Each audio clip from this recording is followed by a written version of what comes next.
Getting a client to give you feedback that makes sense is one thing, but how do you interpret that feedback and make changes that will push the project forward? That's what we're going to get into in this episode of Freelance Jumpstart TV. In my last video, we talked about creating revision cycles, or a set period of time in which a client can give feedback, and then you limit the amount of rounds that you give to a client when they do provide feedback. However, what happens when a client gives you feedback and it doesn't really make sense? I've noticed in design, there's certain things that people say, it just doesn't make 100% sense as far as actionable things you can change. So I wanted to get into the regular things that I hear and how to interpret and apply them. You know, it just doesn't pop. This is one bit of feedback I hear pretty often. It just doesn't pop. And to be honest, there's no real action I can make off of that, because what if I make some changes to try to make it pop and then it still doesn't please or appeal to the client? But what they're really saying when they make this comment is, when I look at the design or the page or the video or whatever it may be, it just does not grab my attention. So they're looking for their attention to be drawn in some place, in some area. They're looking for the first place their eyes go to. So really, to try to solve this, the best thing to do is speak with the client and ask them, what is the main purpose of the page, or what is the main purpose of the video, the design, the project? What's the overall purpose of it? And also, what's the first thing you want people to notice? Saying something like that will guide you on the best steps of what to do next, which is, where should people's attention go when they view the page? Also, the client may be alluding to the fact of, there's just not enough contrast to really draw me in somewhere. So if you use a lot of similar colors and similar color palettes, you know, maybe a blue, dark blue, light blue, navy blue, you know, many different blues, everything starts to look the same and it starts to blur together. So they may be looking for a stark contrast, you know, white and black, and then maybe you throw in another color to just add some excitement, or maybe complementing colors. Like if you have blue, maybe you have a green, and then you have a sky blue, and maybe you have a different color like a maroon, but just something that's different and something that throws in some type of contrast. So really that's what they're looking for. In other ways, if you're writing copy and if you're a copywriter and you're writing copy, if they say something like this, once again, it has to deal with the text does not draw me in, it does not hook me in. So they're really just looking for something to grab their attention when they first glance. I would like a clean design. In my experience, when a client says this, they're really talking about the spacing and how things are laid out. So the word clean design, I mean, what does that even really mean? I mean, when you say clean, are you talking about colors? Are you talking about spacing? Are you just talking about the color white? This is something I hear fairly regularly. And as I mentioned, there's no such thing as clean design. But really what I've seen with that is they're really talking about the layout and the spacing of certain elements. So really, if you have too much text close to one another, or if you have two images close to one another that is not evenly spaced or spaced in a way that makes sense, you may hear this type of feedback. So I tend to hear it more in working in web design, and I hear that. So really, once again, it has to do with spacing and colors. White normally is not a brand color, but by default it's used because most web pages start out white. So once again, I would say add more spacing and just keep it more simple. Sometimes clean leads to, you know, minimal design, to where you have a few colors and really white is the main neutral color, and you just take advantage of white space and negative space. Can I get multiple designs? Then I'll choose one. Having multiple looks may be advantageous to the client in terms of they get to see different angles and they get to see different interpretations of what they wanted. But overall, for the process, it's not the best thing. I have heard this feedback in people just wanting, you know, a choice, and they just want to see different things. But really, having more choices just creates more confusion and more difficulty in having someone to decide. I do believe in giving multiple looks, to where you may have one thing that you did, or you may have a second thing, but introducing a third, fourth, and fifth, that's way too much. I would recommend not going over two different looks or two different ways to accomplish something, because overall it starts getting muddled and it becomes which one is the best, but you really don't know which one is the best in the eyes of their target market. So really the client would be making a choice on what they like the best based on their opinion, not on what really draws people in. If you hear this feedback, really to overcome it, I would share some of the process you went through to arrive at the solution that you're presenting. So you may share with them, I tried it in this color, or I did this look and this is what was wrong with that, or this is why it didn't look the best. But I would share a little bit of your process with them to how you arrived at the main solution you're presenting, just so that they can see where you came from. But I wouldn't get too caught up in giving a whole bunch of different looks, because it is important to provide and make them happy, but at the same time, you're a professional, you have expertise, and honestly, in this case, less is more. Feel free to be creative and do whatever you want.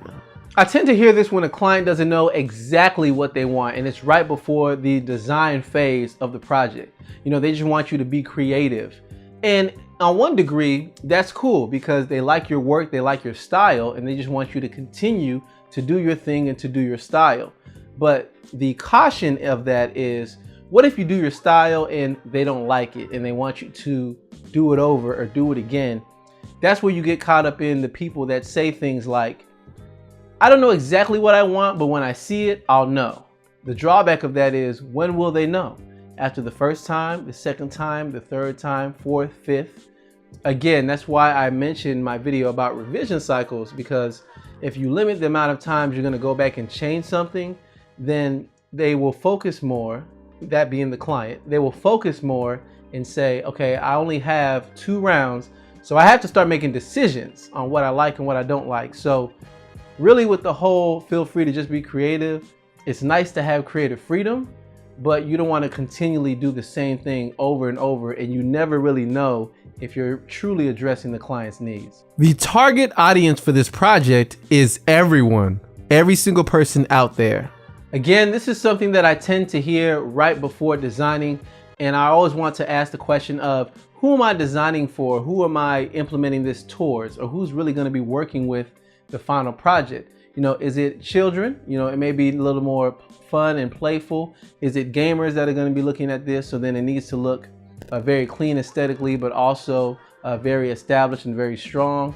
Or is it an older audience? So maybe certain colors and certain things I use may need to be more traditional and may need to look more trustworthy, like, you know, a longevity of a company or something like that. The thing here is, the client has to decide on who they are targeting. And if they don't know, you may have to help them discover what their target audience is, but they're gonna have to choose, because if you try to market to everyone, then you're never gonna specifically hit a certain segment of the market. If you say this is for everyone, then you never really know what you can do, and you can't make certain decisions. What if certain colors seem too playful? Or what if you try a different look and it seems too stale, right? So, you know, you don't want to get caught up in between that, but the customer has to decide on what their target market is. And once you pinpoint that target market, then finally, you know, other people and, you know, secondary people may come in, and, you know, it may apply to them as well. The design you provide may apply to them as well. But at the same time, you had to choose a target. So help the customer arrive at that, help them get to the point to where they know what their target market is, because you don't want to try to design for everyone. Again, you have to help the client get to the point to where you say, choose a target audience. And once you become known for one thing, then you can start worrying about branching out to other areas. But the first thing you have to do is be known for something. I like the pictures, I really do. I think the pictures are off brand though. Can we find something else? There are times in print design, whether you're designing a billboard or something for a magazine, or even if you're doing something for web design, to where you're using images, right?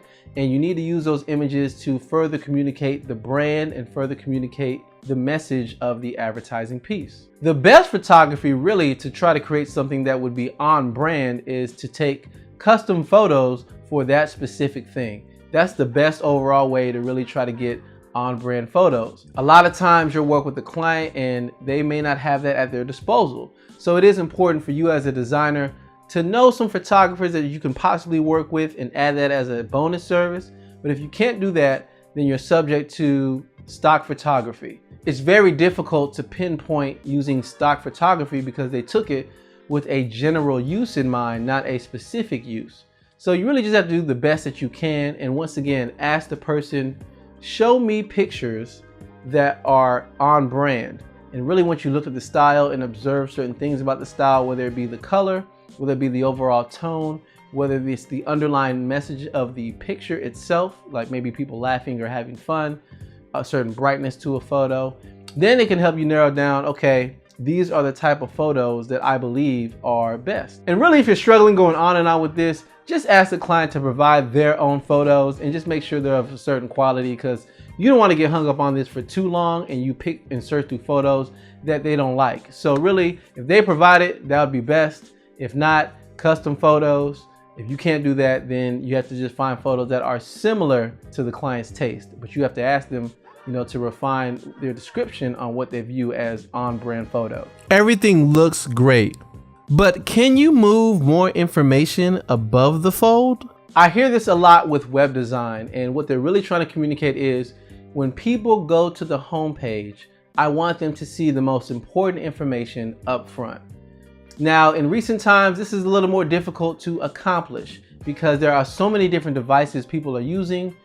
Above the fold varies based upon the device you're looking at. Is the user looking at your website on a cell phone? Is it turned vertical or horizontal? Are they looking on a tablet? Again, vertical or horizontal. Are they looking at a TV? Right? Now, is the TV vertical or horizontal? Are they looking at a laptop? What size? 13 inch, 15 inch? Are they looking at a desktop? Is it 27 inch? Is it, 15 inch? It varies too much really to understand what is going on. That's why I have multiple, monitor sizes behind me just so I can see how that looks. There are so many different devices now and so many different looks now, it almost does not matter as far as what is above the fold. But the best thing you can do with this is you have to tell a compelling story. People are used to scrolling. I have nieces who are young, and by the age of 2, they knew how to scroll on an iPad. So people know how to scroll, they're familiar with it. But the biggest thing about that is you have to hook them in or tell them a story that will make them want to scroll. And that has to do more with copywriting and thinking out how you have the page laid out. So it's not about moving everything above the fold. It's more about what can you do above the fold that makes people want to learn more. And that's a strategy, question, honestly. If you're really not sure how to explain the whole above the fold thing and you don't know what to say to a client, I'll post a link to some information so you can further and more deeply explain what's important about above the fold and how it's not as relevant as it used to be. That's the information that I tend to hear most from clients that is very difficult and vague to interpret in terms of feedback. So thank you for checking out this episode. I greatly appreciate it. As always, there are show notes for this particular episode. So you can go to freelancejumpstart.tv/30 because this is episode 30 and you can read the notes on that. I also, as I mentioned, have links to other content that really helps you, describe and interpret what these feedback terms mean. So check out those links for each particular set of feedback and just go deeper into fully explaining to your client that you do want to help them and you do want to do it right. However, you need to understand what it is they're saying and what their overall desire is based on that feedback. If you liked anything you heard in this video, give it a thumbs up. If you're listening on iTunes, give it a review on iTunes. I read all of those and I make sure to follow up on the information given. So I definitely thank you for taking the time to leave a review or give a thumbs up. Well, until the next video, I will catch you later. See ya.